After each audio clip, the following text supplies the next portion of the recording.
ಕರ್ನಾಗ ಹೋಗ್ತಿರೋದು ಮುಂದೆ. ನಿಮ್ಮಂತ ಜನರಿಗೆ ಅರ್ಥ ಆಗಿದೆ ಅಲ್ವಾ ಸತ್ಯತೆ. ಅದೇ ಮೊದಲನೇ ಶ್ರೇಯ ನಮ್ಗೆ. ನಾನು ಒಬ್ಬ ಹೇಳ್ದಿ ಕೇಳಿ ಮೇಡಮ್, ನಮ್ಮ ಅಮ್ಮಗೆ ತುಂಬಾ ಬರ್ತಾನ. ನಾನು 7th ಸ್ಟ್ಯಾಂಡರ್ಡ್. ನನ್ನ ಹುಟ್ಟು ಕೂದಲ ಅದೇ ನೇತ್ರಾವತಿ ಖರ್ಚು ಮಾಡಿ ಸ್ನಾನ ಮಾಡ್ಕೊಂಡು ಇದೇ ಅಣ್ಣಪ್ಪ ಸ್ವಾಮಿಗೆ ಮಂಜೂರಾತಿ ಕೊಟ್ಟವ್ರು.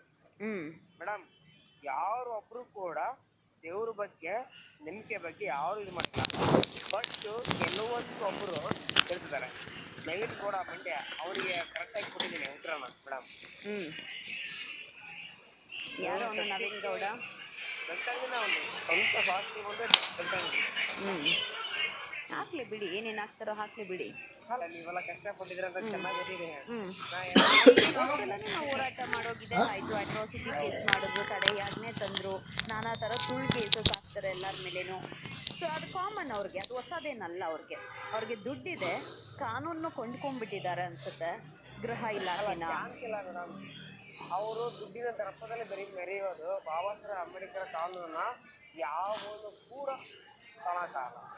ಈಗ ಜಡ್ಜಸ್ ಮಾರಾಟ ಆಗ್ತಾ ಇದಾರಲ್ಲ, ಅಡ್ವೊಕೇಟ್ಸು ಜಡ್ಜಸ್ ಎಲ್ಲ ಮಾರಾಟ ಆಗ್ತಾ ಇದಾರಲ್ಲ. ಧರ್ಮ ಬಿಟ್ಟರು ಕೂಡ ಕರ್ಮ ಬಿಡಲ್ಲ ನೋಡಿ. ಈ ಕಳ್ಳರು, ದರೋಡೆಕೋರರು, ಮತ್ತೊಬ್ರು ಕ್ರೈಮ್ ಮಾಡ್ತಾರಲ್ವಾ, ಅವ್ರಿಗೆ ಜೀವನ ಮಾಡಕ್ ದುಡ್ಡು ಬೇಕು, ಅದಕ್ಕೋಸ್ಕರ ಕಳ್ತನ ಮತ್ತೊಂದು ಮಾಡ್ತಾರೆ. ಆದ್ರೆ ಅವ್ರು ಯಾವತ್ತೂ ಕಾಮದ ಕೆಲಸ, ಹೆಣ್ಮಕ್ಳ ಮೇಲೆ ಅತ್ಯಾಚಾರ ಮಾಡುವಂತ ಕೆಲಸ, ಅಂತ ಕೆಟ್ಟ ಕೆಲ್ಸಕ್ಕೆ ಹೋಗಲ್ಲ. ಆದ್ರೆ ಇವರು ಒಂದು ಧಾರ್ಮಿಕ ಕ್ಷೇತ್ರ, ಧರ್ಮಸ್ಥಳ, ದೇವರಿರೋ ನಾಡಲ್ಲಿದ್ದು ಅನೇಕ ಹೆಣ್ಣು ಮಕ್ಕಳನ್ನ ಬಲಿ ತಗೊಳ್ತಾ ಇದಾರಂದ್ರೆ ದೇವರು ಸುಮ್ಮನೆ ಗೊತ್ತಿಲ್ಲ. ಮೇಡಮ್ 486 ಕೇಸು, ಒಂದು ಸಾಕ್ಷಿ ಇಲ್ಲ. ಅದನ್ನ RTI ಆಯ್ಕೆ ತಗೊಂಡು ಇಟ್ಕೊಂಡಿದ್ದೀನಿ ನಾನು ಕೂಡ. ಆ ಸ್ಥಳದಲ್ಲಿ ನಡೆದಂತಹ 2012 ಇಸ್ಲಾಂ ನಡೆದಂತಹ 487 ಕೇಸು RTI ತಗೊಂಡಿದ್ದೀನಿ ನಾನು ಕೂಡ. ಯಾರು ಕೂಡ ಇದು ಮಾಡ್ತಿಲ್ಲ. ಸೌಜನ್ಯ ವಿಷಯದಲ್ಲಿ ಇವರು ಮಾಡಿದ್ರು ಕೂಡ ನಾರಾಯಣ ಸ್ವಾಮಿ ಚಾಮಿಸ್ಟಲ್ಲಿ ಇವರು ಓದೇ ಹೋಗ್ತಾರೆ. ಅದು ಸತ್ಯ. ಹುಟ್ಟಿದ ಮೇಲೆ ಸಾಯ್ಲೇಬೇಕು ಅಲ್ವಾ? ಸೊ ಈ ಪಾಪಿಗಳು, ಅತ್ಯಾಚಾರ ಮಾಡಿದಂಥ ಪಾಪಿಗಳು ಅನುಭವಿಸಿ ನರಳಿ ಹುಚ್ಚರಂತೆ ಸಾಯ್ಬೇಕು. ಹಂಗೆ ಸಾಯ್ಬಾರ್ದು, ಸಾಯ್ತಾರೆ. ನಾನು ಲಾಸ್ಟ್ ಟೈಮ್ ಓದಿದ್ದು 2011 ಡಿಸೆಂಬರ್ 21 ಕರ್ಕಲ ಬಂದಿದ್ದು. ಅಂದ್ರೆ ಪ್ರತಿ ಎವರಿ ಮಂತ್ 2 ಸಲ ಬರ್ತೀನಿ ನಾನು. ಈ ಕೇಸ್ ಆದ್ಮೇಲೆ ನಾನು ಇವತ್ತು ಆ ಜಾಗ ಕಾಲಿಲ್ಲ. ಯಾಕೆ? ಅದು ಧರ್ಮಸ್ಥಳ ಇಲ್ಲ, ಅದು ಸ್ಥಳ, ಆ ಗ್ರಾಮನ ಬೈರಿ, ಆ ಊರಲ್ಲಿರುವಂತ ಆ ಚಾಮುಕರನ್ನ ಬೈರಿ. ಆದ್ರೆ ದೇವರಿದ್ದಾರೆ. ನಾನು ದೇವ್ರದೇನೆ ಅಂತ ಗೊತ್ತು. ಆದ್ರೂ ಕೂಡ ನಾನು ನನ್ನ ಮನೆಗೆ ನಾನು ಪೂಜೆ ಮಾಡೋದೆ. ಸೋಮವಾರ ಬಂದಿದ್ರೆ ಮೇಡಮ್ ನಾನು ಒಂದು ಮೊಟ್ಟೆ ತಿನ್ನಲ್ಲ, ನಾನು ತಿನ್ನಲ್ಲ. ಅಂದ್ರೆ ಆದ್ರೆ ನಾನು ಈ ಅಂತ ನಮ್ಮ ಅಮ್ಮನ ನಂಬಿಕೆ.